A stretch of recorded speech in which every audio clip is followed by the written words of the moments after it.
Après vous avoir présenté la maladie d'Alzheimer, de l'impact que cela peut avoir chez le patient et les préconisations que je vous ai faites de manière non médicamenteuse, là je vais vous parler de la personne qu'on appelle l'aidant. Il faut savoir que les aidants sont des personnes qui sont des soutiens importants, c'est-à-dire presque incontournables pour cette personne atteinte de la maladie, parce que très souvent, ce sont des personnes qui font partie de la famille.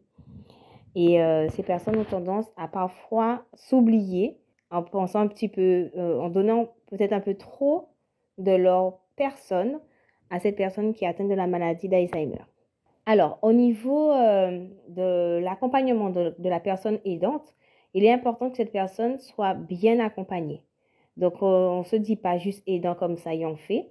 C'est important de pouvoir avoir une information claire et précise de ce qu'est la maladie par des professionnels pour comprendre quels sont les symptômes, quelles sont les progressions de la maladie et avoir une idée claire pour ne pas se leurrer et se dire « Ah oui, mais si je savais, voilà, peut-être que je ne me serais pas lancée là-dedans parce que je n'ai pas suffisamment de temps ou de compétences à pouvoir assumer pleinement cette tâche. » Cette personne, elle a besoin de manière importante d'un soutien émotionnel parce que cette personne, elle est au quotidien au chevet de la personne qui est malade. Là, précisément par rapport à la maladie d'Alzheimer, parce qu'il y a des complications et il faut se préparer à ça. Se préparer à ne plus être reconnu par l'autre proche, se préparer à découvrir une autre personne qui est atteinte de cette maladie, qui est face à nous et qui ne vous reconnaît plus et qui n'a plus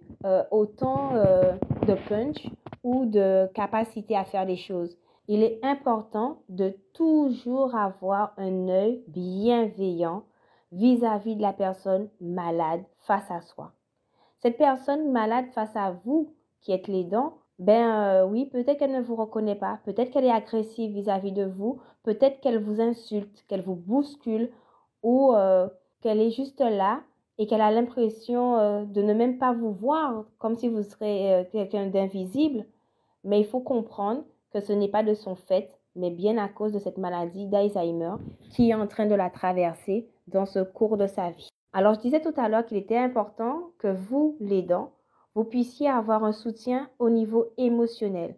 Il est important que vous ayez cet espace de parole, cet espace d'écoute, cet espace où vous avez la possibilité de pouvoir lâcher tout ce mal-être, tout ce ressenti que vous avez qui vous ronge par rapport à ce que vous vivez, par rapport au fait que ce soit peut-être votre mère ou votre père ou un oncle ou une tante ou un ami, en tout cas, peu importe, mais pour lâcher le trop-plein émotionnel que vous avez accumulé en ayant pour rôle, en fait, d'accompagner cette personne malade.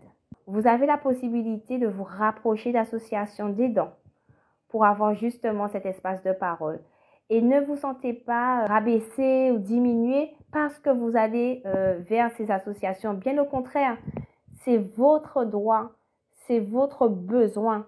Il est nécessaire pour vous d'aller vers ces personnes ou vers parfois des thérapeutes pour aussi souffler et lâcher si toutefois vous ne voulez pas être dans un grand groupe. Donc, par rapport à votre travail, votre mission d'aidant, c'est aussi important d'avoir des personnes de relais, c'est-à-dire pouvoir faire une pause. Parce que vous êtes aidant, mais vous êtes aussi un individu à part entière.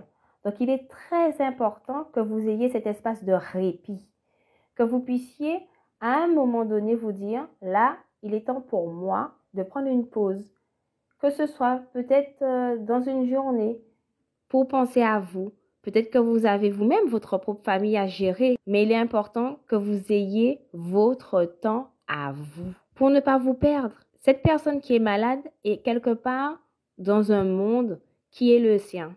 Et vous, vous êtes là pour le raccrocher au nôtre avec bienveillance et amour. Mais il faut aussi avoir cette bienveillance et cet amour vis-à-vis de vous-même. C'est pour ça que je vous invite fortement, en tout cas, à vous rapprocher des associations ou de thérapeutes pour vider votre sac.